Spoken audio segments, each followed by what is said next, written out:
Welcome to everyone. I am Dr. Sulaiman NQ. This is my another success case. এই patient আমার কাছে আরও 2 বা 3 দিন আগে আসে। পেশেন্টের বয়স 2-2.5 বছর, খুবই অল্প, চিলড্রেন। এর স্কিনে এই ধরনের সমস্যা নিয়ে আমার কাছে আসে। এটা হচ্ছে এই বাচ্চার বগলের নিচের অংশ, এরকম বডির বিভিন্ন জায়গায় এই সমস্যাটি রয়েছে। হাতের আঙ্গুলের উপরে, মাথায়,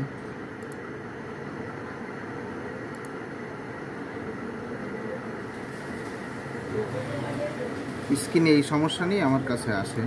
অবশ্য আমার কাছে আসার আগে এই পেশেন্টকে আরও ডাক্তার দেখানো হয়েছে, এলোপ্যাথি, হোমিওপ্যাথি, কিন্তু রোগ শুধু বেড়েই চলেছে, তেমন কোনো উন্নতি হয়নি।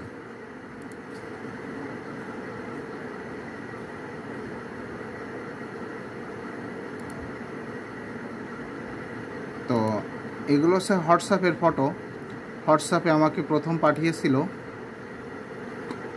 এই ফটোগুলো হোয়াটসঅ্যাপে পাঠিয়েছিল আমাকে।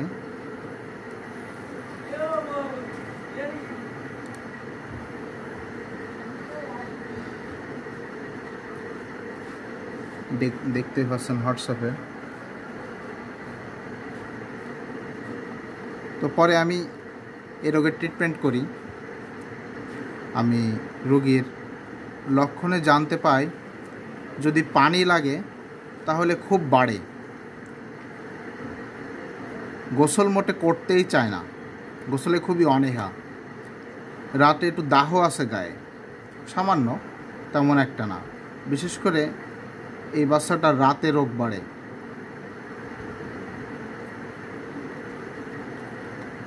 আবার পানির প্রতি খুবই অনীহা, চিলি পেশেন্ট।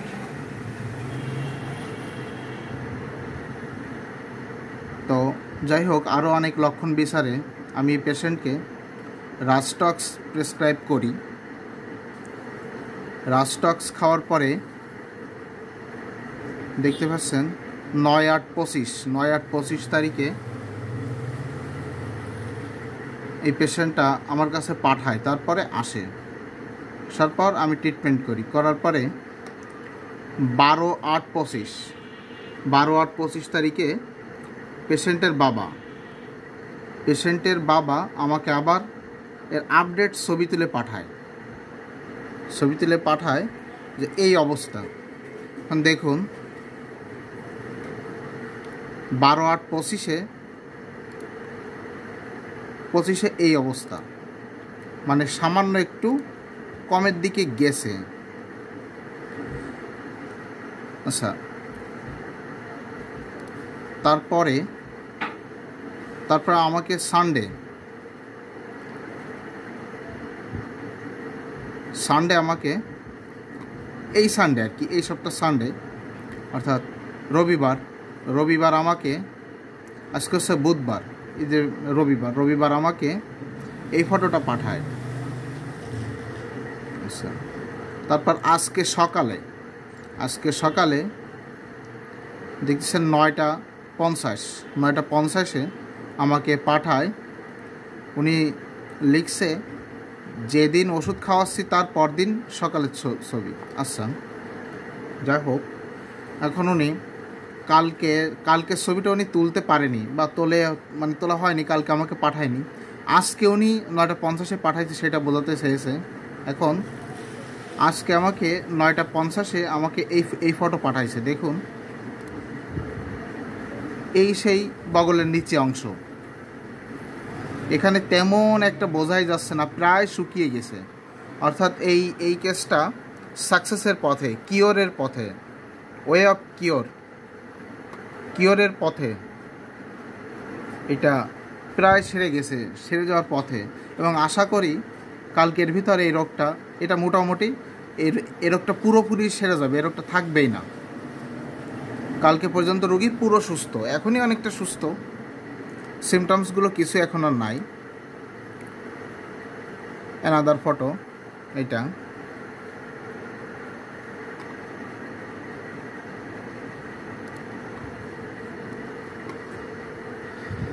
আচ্ছা দেখুন, এরকম সাকসেস অনেকই আছে, কিন্তু সব কেসগুলো দেওয়া হয় না। অনেক সময় রোগীরও আপনার অনুমতি লাগে, রোগীও অনুমতি দিতে চায় না।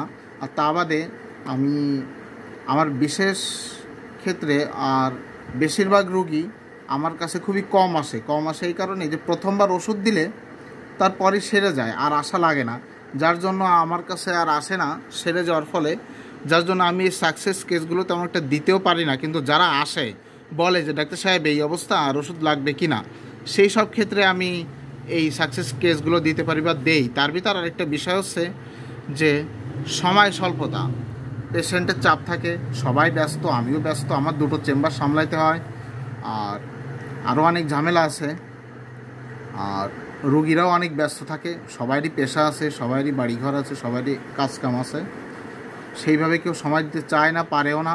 একজন রোগীর ভিডিও করতে গেলে তার পিছনে অন্তত আপনার আধা ঘন্টা সময় দিতে হয় বা 1 ঘন্টা সময় দিতে হয়। আর তার কারণ হচ্ছে ভিডিওতে হয়তো 5-6 মিনিট লাগে, কিন্তু রোগীর কাছে আবার পুনরায় শুনতে হয়, জানতে হয় কী অবস্থা। মোটামুটি রোগীর পিছনে আমার আধা ঘন্টা 1 ঘন্টা সময় চলে যায় একজন রোগীর ক্ষেত্রে। তো আমার পেশেন্টের চাপ থাকে, অনেক রোগী বসে থাকে, তারাও বিরক্ত হয়, যার জন্য ভিডিও দেওয়া অনেক সময় সম্ভব হয় না। তো আমি চেষ্টা করি যে যাতে জুনিয়র হোমিওপ্যাথি ফ্রেন্ডসরা আছে তারা যাতে একটু শিখতে পারে, প্লাস আপনাদের হোমিওপ্যাথির প্রতিও আস্থার জায়গা তৈরি হয়।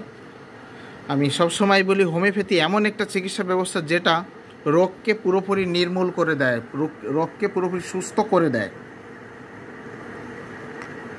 তবে সমস্যা হচ্ছে এখনকার হোমিওপ্যাথি ডাক্তারদের বইয়ের প্রতি ঝোঁকই কম, তারা বই পড়ার থেকে টিকটকের সময় বেশি দেয়।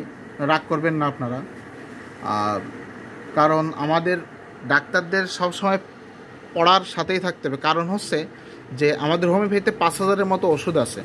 এই 5000 ওষুধ তো ভুলে যেতে হয়, প্র্যাকটিস করতে থাকলেও ভুলে যেতে হয়। আমাদের বারবার বই দেখতে হবে, জানা ওষুধগুলো দেখতে হবে, কোনো কিছু মিসিং না হয়। আর তারপরে শুধু মেডিসিন না, এর সাথে আপনার রয়েছে ফিজিওলজি, অ্যানাটমি, প্যাথোলজি এটসেট্রা, অনেক সাবজেক্টগুলো রয়েছে যেগুলো আমাদের জানা খুবই প্রয়োজন। যেমন আমাদের ফিজিওলজি সম্পর্কে এনাফ নলেজ থাকতে হবে, ফিজিওলজি সম্পর্কে জানতে হবে, অ্যানাটমি সম্পর্কে জানতে হবে, প্যাথোলজি সম্পর্কে জানতে হবে, রিপোর্ট বুঝতে হবে, রোগের নেচার, রোগের প্রকৃতি সম্পর্কে জানতে হবে, ক্রনিক ডিজিজ সম্পর্কে জানতে হবে। তো হোমিওপ্যাথিতে রোগ সারবেই, আর রোগ যদি না সারে, কম না পড়ে, তাহলে ডাক্তারের কাছে আবার যেতে হবে। এর কারণ হচ্ছে অনেক সময় রোগীর কথায়ও সমস্যা থাকে। দেখা যাচ্ছে আমি একটা রোগীকে জিজ্ঞালাম যে আপনার রাতে লালা পড়ে কি না, ওই রোগী আমাকে ঘুরিয়ে ফিরিয়ে উত্তর দিল, না আমি তো দেখি না, আমার তো লালা পড়ে না। কারণ ওই রোগীর লজ্জার জন্য আমার কাছে স্বীকার করলো না, বা পাশের আত্মীয় স্বজন বা অন্য কেউ জেনে যাবে এই জন্য আমার কাছে স্বীকার করলো না। তাহলে কি হলো, আমি এই ওষুধ নির্বাচনটা আমার সমস্যা হলো। যেসব রাতে ঘুমালে বা অন্য সময় ঘুমালে বালিশে লালা পড়ে, বালিশ ভিজে যায় লালায়, বা মুখ থেকে লালা পড়ে, এই ধরনের রোগী হচ্ছে মার্কিউরিয়াস পেশেন্ট। এখন লালা পড়ে, মার্কস চলে আছে, তারপরে এ ধরনের যেমন অ্যাসিড নাইট্রিকে আছে। যাই হোক, এখন আমি যে জিনিসগুলো জিগালাম এইগুলো বললো না। তারপরে আমি যদি আরও একটা উদাহরণ দিই, তাহলে দেখেন সিকেলিকর আর পালসেটিলা, মার্কসল, এদের যে জ্বালা, আর্সেনিক অ্যালবাম, অ্যাকোনাইট, এদের যে গায়ে দাহ, গাত্রদাহ বা যে জ্বালাগুলো হয়, সেই জ্বালাগুলো আপনার ভিন্ন ভিন্ন ধরনের হয়। যেমন সিকেলিকরের মহিলার যদি গায়ে দাহ হয়, তাহলে সে গায়ে কাপড় রাখতে পারে না, সে সুযোগ পেলেই একটা রুমে আবদ্ধ হয়ে দরজা দিয়ে উলাঙ্গ হয়ে যায়, উলাঙ্গ হয়ে ফ্যানের নিচে বা এসির ভিতর শুয়ে থাকে, পুরোপুরি উলাঙ্গ হয়ে, গায়ে কোনো কাপড় থাকে না। তো এটি তো লজ্জার বিষয়। এখন আমি জিজ্ঞালাম ওই মহিলাকে, উনি আমাকে বলল যে গায়ে দাহ আছে, গায়ে দাহর জন্য করতে পারি না, সহ্য করতে পারি না, অসহ্য লাগে, আমি পাগল হয়ে যাই, ডাক্তার সাহেব এটা ওটা অনেক কিছু বলল। তো আমি রোগীকে ঠিকভাবে ডায়াগনোসিস করতে পারলাম না। আমি বললাম যে আপনার আসলে এই যে গায়ে দাহটা, এই দাহটাকে আপনার কাপড় খুলে শুয়ে থাকা লাগে একা একা, রুমে আবদ্ধ হয়ে থাকা লাগে একা একা, পুরো উলঙ্গ হয়ে থাকেন আপনি দাহর জন্য। রোগী দেখা যাচ্ছে লজ্জার জন্য বললো না না আমি গায়ের কাপড় কোনোভাবেই খুলি না। তাহলে আমি ঠিকভাবে ওষুধ নির্বাচন করতে পারলাম না। এই সব ক্ষেত্রে অনেক সময় মিসিং হয়। কিন্তু হোমিওপ্যাথিতে রোগ সারবেই, এটাই হচ্ছে নিয়ম। আজক কালক রোগ সারবেই এবং দ্রুতই সারে, হোমিওপ্যাথিতে দ্রুতই সারে, এবং যে রোগ সারে সেটা আর ফিরে আসে না। তবে যদি কোনো ভুল না থাকে, কোনো মিসিং না থাকে, রোগীর কথার উপর সব কিছুই ডিপেন্ড করে। তারপর হচ্ছে ডাক্তারের উপর কেমন, আমার ফিজিওলজি সম্পর্কে জ্ঞান থাকতে হবে, আমার জানতে হবে, অ্যানাটমি সম্পর্কে জ্ঞান থাকতে হবে, জানতে হবে, ম্যাটেরিয়াল প্রতি পুরোপুরিভাবে নলেজ থাকতে হবে, কন্ট্রোল থাকতে হবে, আমাকে জানতে হবে ওষুধ সম্পর্কে। কিন্তু এই জানায় যদি ল্যাকেজ থাকে, অনেক সময় ওষুধ নির্বাচনে ভুল হয়ে যেতে পারে। আর এই ধরনের ওষুধ নির্বাচনে ভুল হলে অনেক সময় সারতে দেরি হয়। কিন্তু সেই ক্ষেত্রে রুগীর সেকেন্ড বার বা থার্ড টাইম আবার ডাক্তারের সাথে যোগাযোগ করা উচিত, আলাপ করা উচিত যে ডাক্তার সাহেব এটা তো আমার কমতেছে না, এখন কি করা যায়। সেই ক্ষেত্রে ডাক্তার সাহেব নতুন করে এইটা আবার কেস টেকিং করবেন, উনি আবার জানার চেষ্টা করবেন, এটাই উচিত। আচ্ছা, তবে একটা ডাক্তারের কাছে যদি রোগ না সারে দীর্ঘদিন ধরে, অর্থাৎ একটা ডাক্তারের কাছে 6 মাস ওষুধ খাওয়ার কোনো দরকার নাই। যদি কোনো রোগ কমে 2-1 সপ্তাহের ভিতর কমে যাবে। এখন সর্বোচ্চ গেলে ওই ডাক্তারের কাছে আপনি 1 মাস দেখাইতে পারেন বা 2 মাস দেখাইতে পারেন। তারপরে যদি উন্নতি না হয়, ধরাই যায় ওই ডাক্তার আপনাকে ট্রিটমেন্ট প্রপারলি করতে পারতেছে না। আচ্ছা, যাই হোক, এইগুলো মাথায় রাখতে হবে।